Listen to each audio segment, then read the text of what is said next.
Good evening, teachers. Praise God. God has given another day in our life, another time to listen to His word, another time to sing and praise His holy name. Though we are all locked up in different places, we have a chance to come closer to Him wherever we are seated, wherever we are. God is asking us, come closer to me. He is just near to us. He is just closer to us. Most of the nations are violently shaken by the outbreak of Corona. As we see, schools and non-essential shops are closed. Much of the public life is being suspended. Many hospitals are stretched beyond breaking point. Doctors having to decide which patient they will save, who they will let die, because they don't have enough machines to care for them. At this time of lockdown, when we are all stuck within our homes, let us take some moments, some time, a few minutes to meditate on His word. Let us pray God Almighty to touch our hearts so that we will renew our life, renew our belief, renew our faith in Him. For today's short meditation, I have taken a passage from the Gospel of John, chapter 11, verse 40. John 11:40. Didn't I tell you that if you believe, you will see the glory of God? Hallelujah. This is a very encouraging word for all of us. If you believe, you will see the glory of God. Last few weeks, we were listening to the word of God. And each time we listen to God, God has only one thing to tell us. If we believe, we will see the glory of God. When we learned from the life of Jairus, God was telling us, don't be afraid, just believe. This evening, again, God is telling us, if you believe, you will see the glory of God. Let's look at the context. It's a very familiar passage to all of us, I'm sure. A very familiar incident is mentioned in chapter 11 of John. We have heard many times messages after messages on this topic.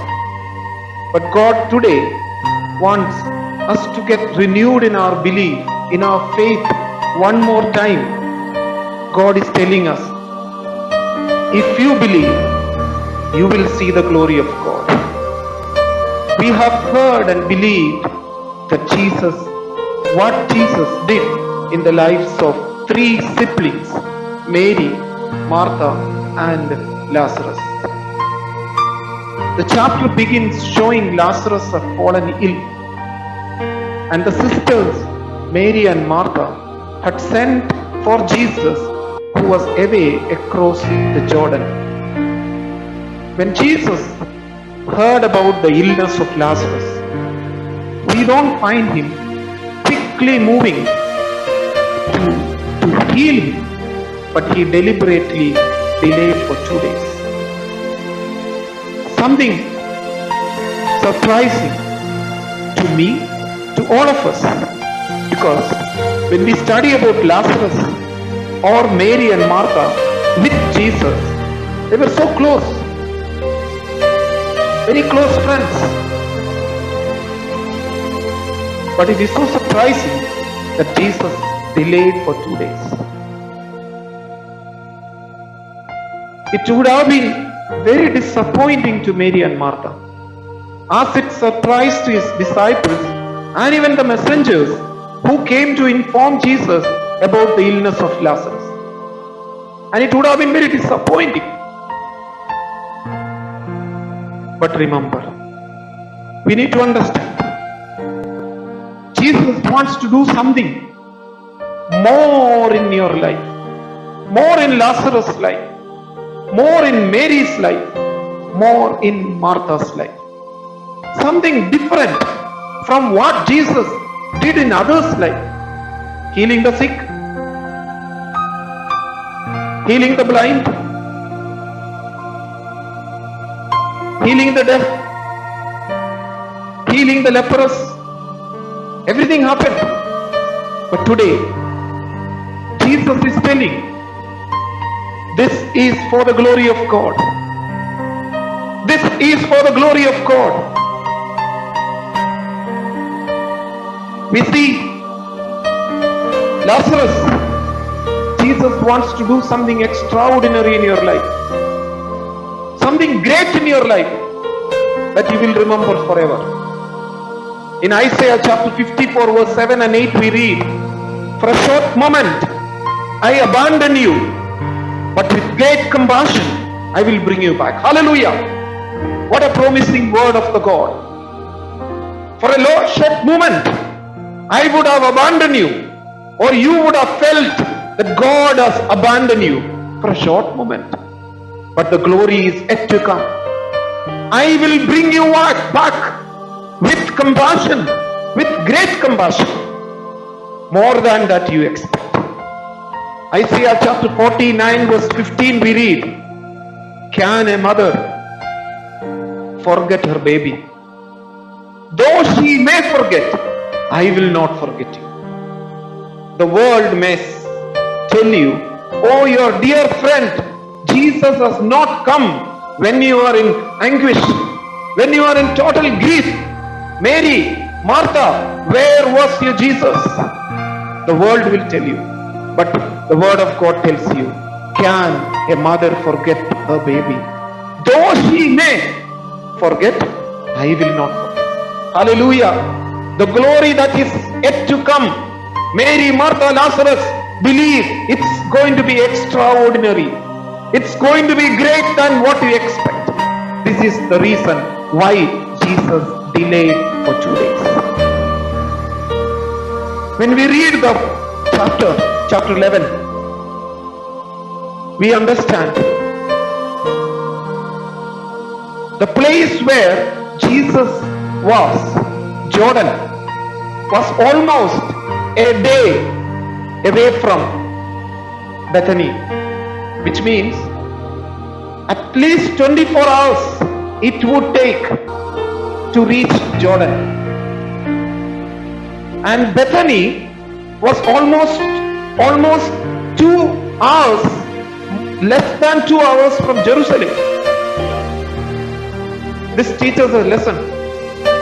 Sometimes we see God is too far from us.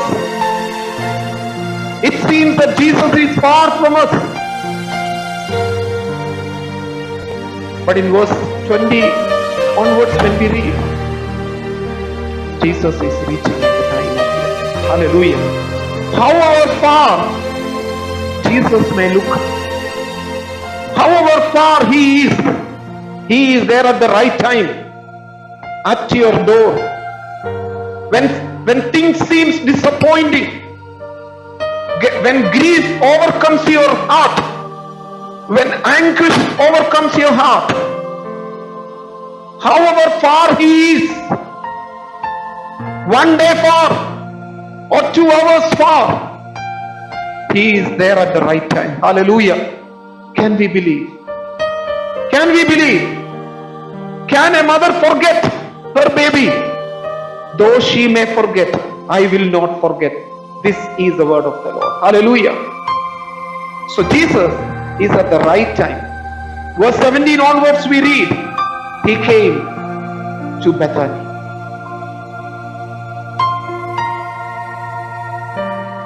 Believe, when you just call Him, He will come near to you.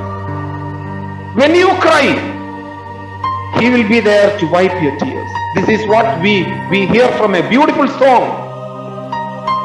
When you just call him, he will come near to you. When you cry or weep, he will be there to wipe your tears. Dear brothers and sisters, we have to believe.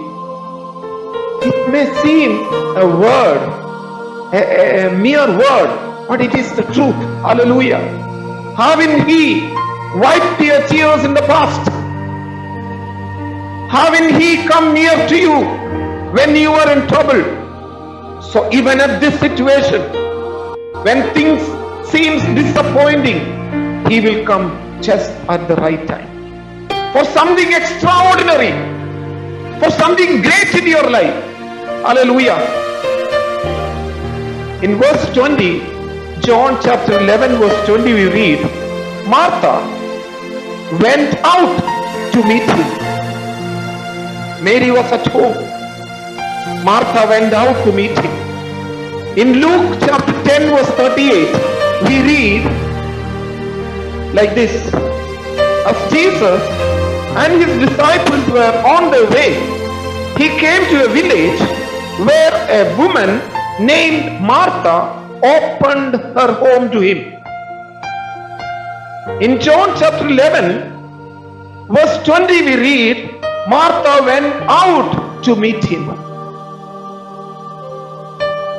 A lesson that we learn in our life. Open your doors for receiving him. Open the doors of your heart. In Revelation we read chapter 3, he is knocking at your door. If anyone opens the door, he will come in. He will dine with you. Martha opened her home to him. She is now running to meet him. Like Martha, can we run to Jesus? Can we invite Jesus one more time? Maybe 5 years back, I have invited him to my heart. Maybe 10 years back, I have invited him to my heart. But one more time, God is asking at this time of disappointment, at this time of grief, run to him. Don't weep at home. Run to him. The solution is with him. Hallelujah. In my disappointments, in my anguish moments, in my sickness, Lord, when you come, I know that will disappear. Lord, when you come, I know you have the power to remove all my disappointments. Hallelujah. Let's believe. Like Martha, let's run to him. Like Martha, let's open the doors of our homes. Let's open the doors of our heart for him, because he is there to remove, to eradicate all your disappointments. Martha would have been disappointed that in a moment of crisis, Jesus was absent. But with strong faith, he says, if you had been there, Jesus, my brother would not have died. These are not my words. This is what the Bible says. Maybe she was in disappointment. She was in grief. But with strong faith, she approached Jesus. And she is confessing, Jesus, if you had been there, my brother would not have died. Even now, God, if you ask God, he will give you whatever you ask. This is what we read in verse 21 onwards. Even now, God will give you whatever you ask. Look at the strong faith of God. In verse 27 we read, Lord, you are the Christ, the Son of God, who was to come into the world. For a miracle to take place in my life, for something good to happen in my life, something extraordinary to happen in my life, there are two conditions. One is a strong faith. God, you are able. You are exceedingly able to solve my problem. in our human attitude, in our human nature, it's impossible. It's easy to preach. Even for me, it is impossible. But God wants your strong faith for a miracle to happen. God wants your strong confession for a miracle to take place. For something extraordinary to take place, God wants your confession. That's what we read in verse 27. Martha is telling, Lord, you are the Christ, the Son of God, who was to come into the world. We read it from Paul's epistle, if anyone confesses with his mouth, he is said that Jesus is Christ. This is what Martha did. Paul has re-emphasized that one more time. If you confess with your mouth that Jesus is Christ, you are saved. In other words, we can say, extraordinary things will happen in our life when we really believe and confess that Jesus is Christ. Christ means Savior, who saves us from our difficult moments. Martha, Mary, you are undergoing difficult moments. Lazarus, you are undergoing difficult moments, but confess that Jesus is Christ. Jesus is the Son of God who came into this world. You believe and confess, miracle will happen in your life. Miracle will happen in my life. I strongly believe. He is exceedingly able to solve all our problems, solve from our situations, if we strongly believe and confess. In verse 28, we read, 11, chapter 11, verse 28, we read, Martha calls her sister Mary, and she is whispering in the ears of Mary, Master is come, he is calling. Mary, Lazarus is gone. He was our comfort. He was the only one who could take care of us. We two sisters. Now the brother is gone, but Master is come. Hallelujah. Hallelujah. Master is come. He is a great comfort, more than your brother, more than the worldly people. He is a great comfort. The Master is come. He is a master of death. He is a master of life. If you believe, you can overcome this situation. If you believe he is the master, come. This is a call for everyone. Come to him. This is a call for all of us at this time of distress. Come to him. Not in this worldly comforts. Come to him. Mary, did you hear the call of Martha? Verse 32, we read, Mary quickly reached the place where Jesus was. Mary did not wait at home for Jesus to come to her. Like Martha, Mary quickly reached the place where Jesus was. Saw him. Look at the reaction of Mary, unlike Martha. Martha was full of words. Jesus, if you had been there, my brother would not have died. Even now I believe, if you ask God, he will be ready to do the same. She was full of words. Of course, even Mary said the same thing.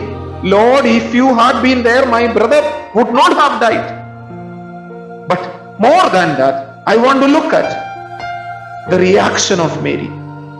He fell at his feet, weeping, crying, pouring out all her emotions at the feet of Jesus.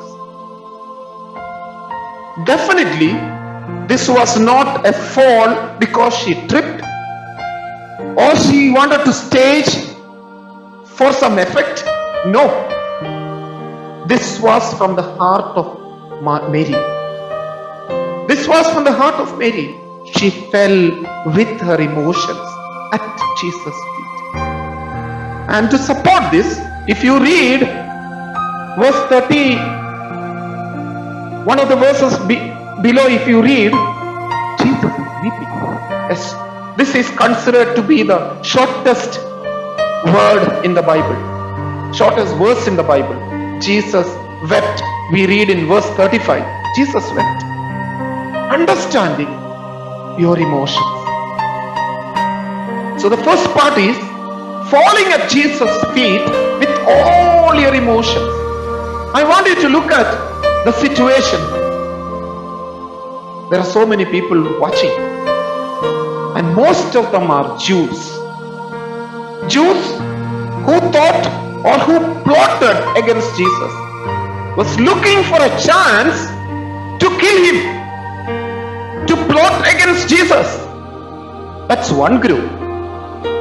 But that did not prevent Mary to fall at Jesus' feet. She did not feel ashamed. She did not feel reproached. She fell at Jesus' feet.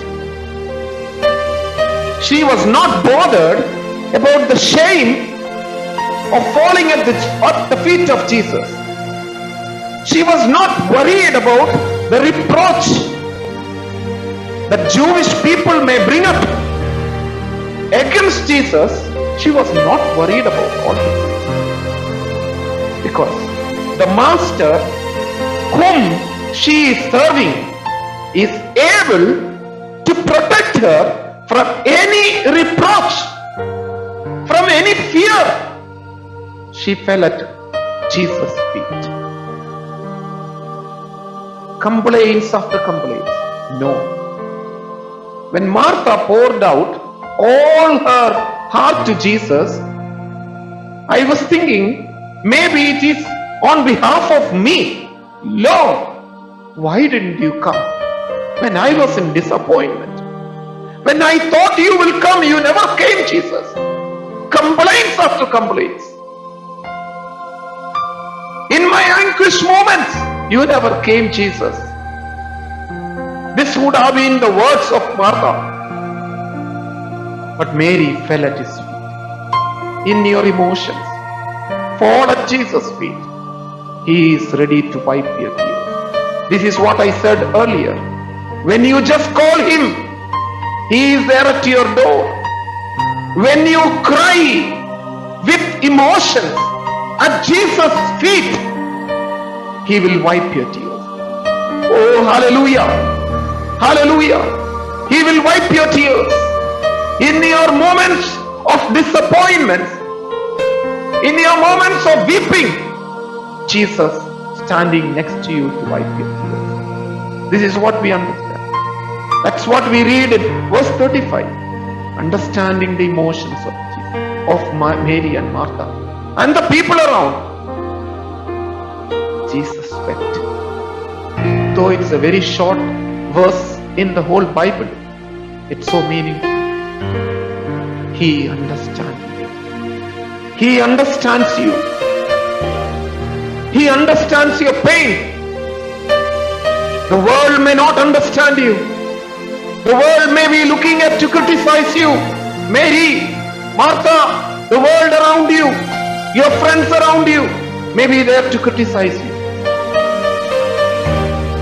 But Jesus understands you. He understands your emotions.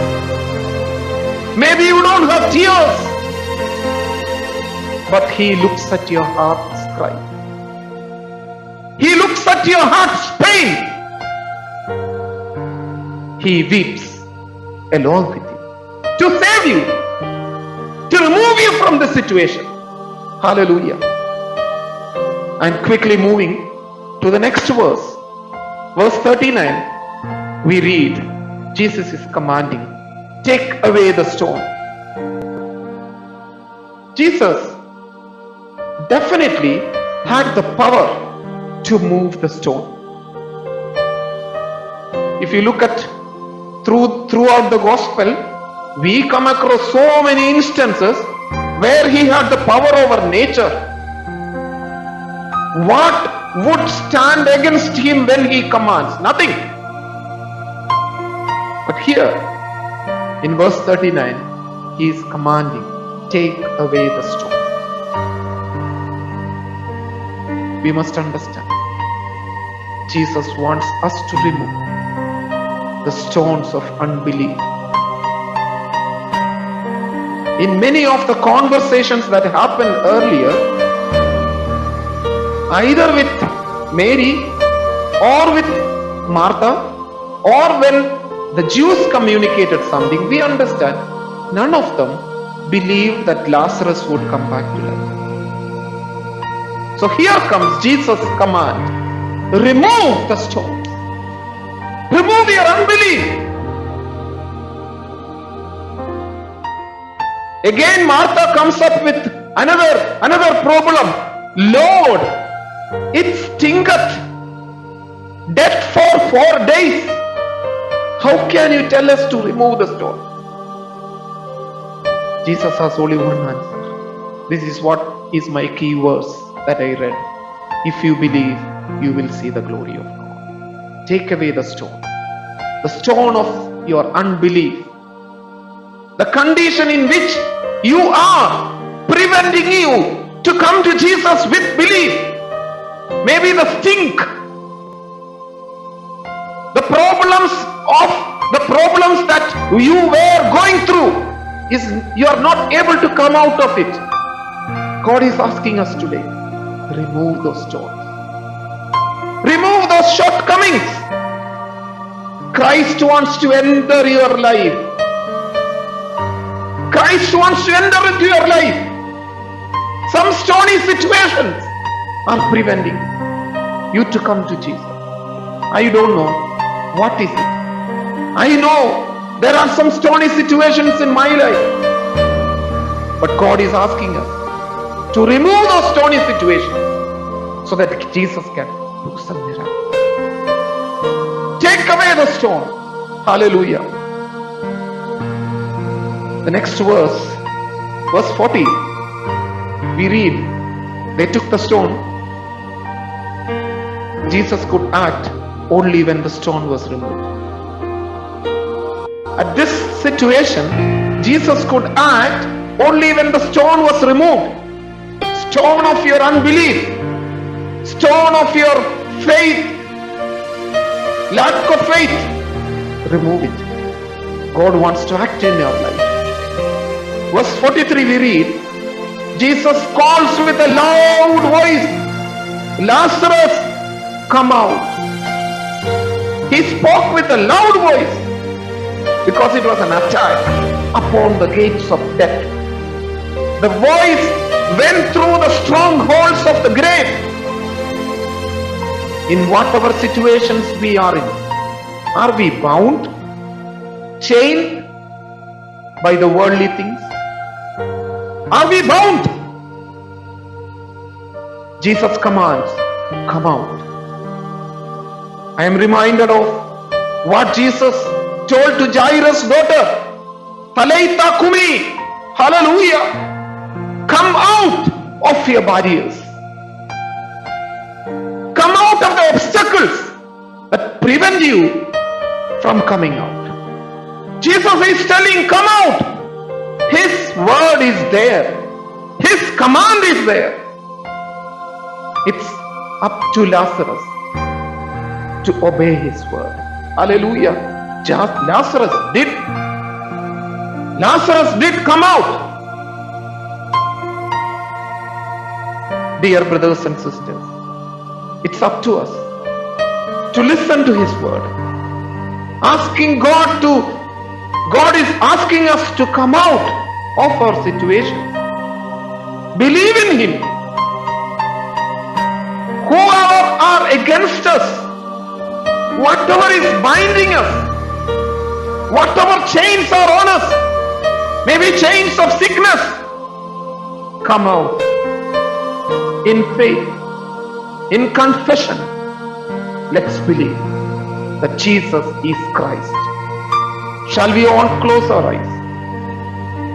with this short message, God has spoken to me. We may be thinking it's very difficult to lead a life of faith. It is very difficult to lead a life of faith. It's very easy to preach. But as we heard last week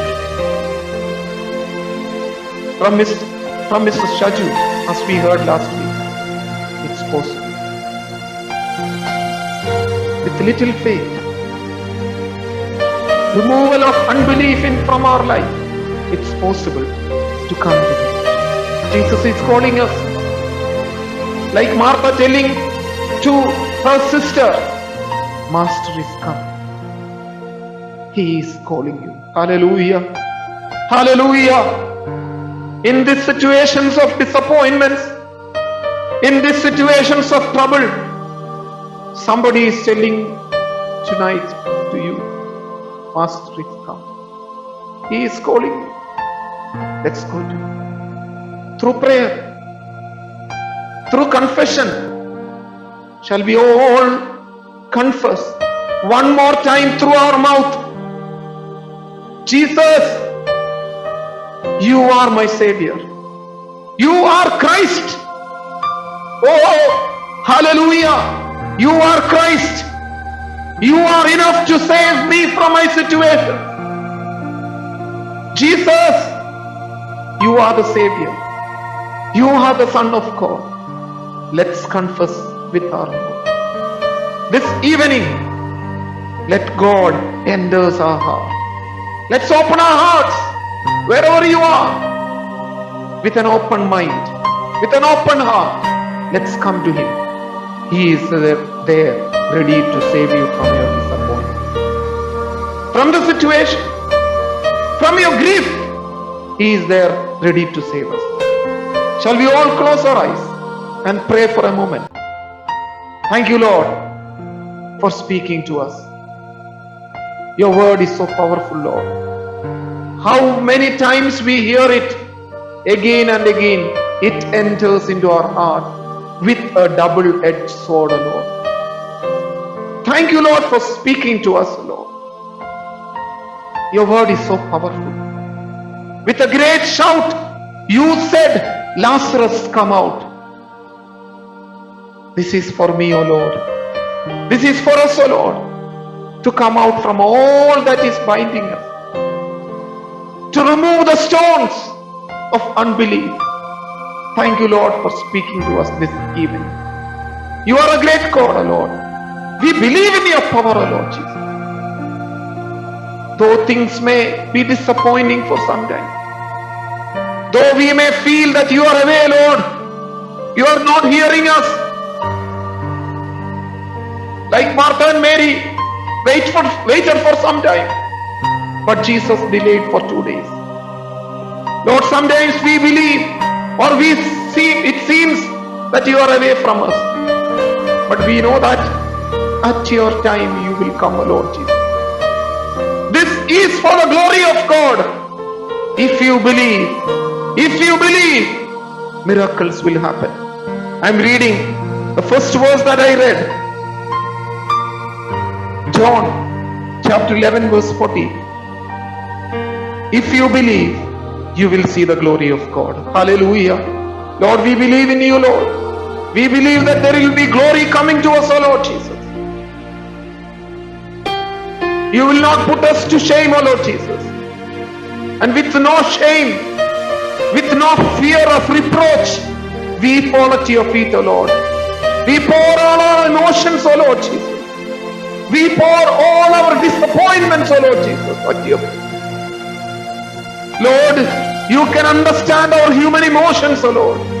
You can wipe our tears, O Lord. We believe, Jesus. We believe you once again, O Lord. Once again we confess you, Lord Jesus, that you are Christ. Thank you, Lord, for this time of prayer. Lord, help us to come back to you whenever we get time, to come back to you in praising your name, in listening to your word, O Lord Jesus. Bless everyone, O Lord Jesus. We pray for Mrs. George.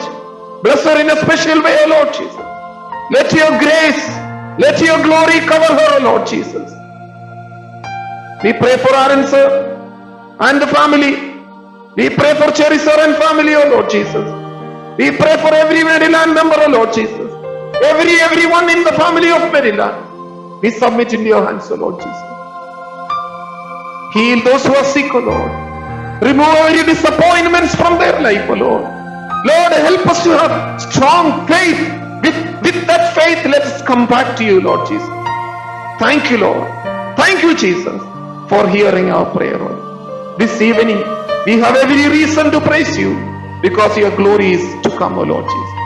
You will work miracles in our life, O Lord. We thank you, we praise you, and we ask all these things in the sweet and precious name of our Lord and Savior Jesus.